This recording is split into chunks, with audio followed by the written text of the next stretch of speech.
Day എന്റെ വെള്ള ജുബ എവിടെ ഇരിക്കണം?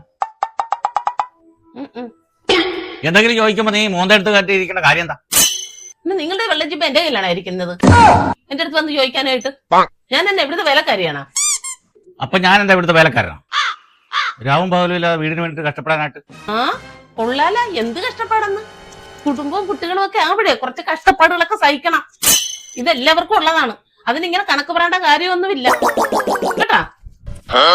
രണ്ടുപേരും ഒന്ന് നിർത്തിക്കേ, കുറെ നേരം ആയില്ല. ഞാൻ പോയി എടുത്തു തന്ന പ്രശ്നം തീരുമല്ലേ? വെള്ള ജുബയല്ലേ, ഞാനങ്ങ് എടുത്തു തരാം. ഇവിടെ ഇരി, നീ ഇവിടെ ഇരി. നീ എങ്ങോട്ടാണ് ഓടാൻ പോകുന്നത്? കണ്ട ഇവളുടെ സംസാരം കേട്ടാ, ഇവളുടെ വർത്താനം കേട്ടാ, ഇവളാണ് ഈ വീട്ടിലെ എല്ലാ പ്രശ്നത്തിനും കാരണം. ഇവളെയൊന്നും നമ്മൾ നമ്പണ്ട കേട്ടാ.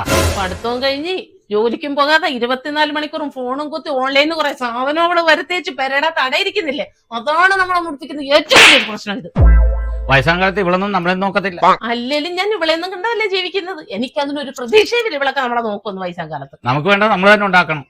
ഞാനൊന്നും ഇവളെ വിശ്വസിക്കുന്നൊന്നുമില്ല. എന്റെ എല്ലാ സ്വത്തും അല്ല അനാഥാലയത്തിന് എഴുതി കൊടുത്തേ എങ്ങോട്ടെങ്കിലും പോയി കളയുന്നു.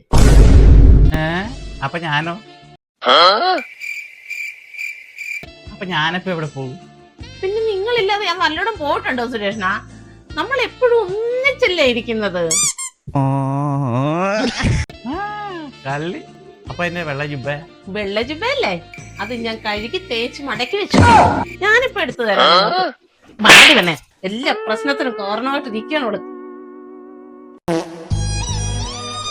ഞാൻ ആരോ കേട്ടാ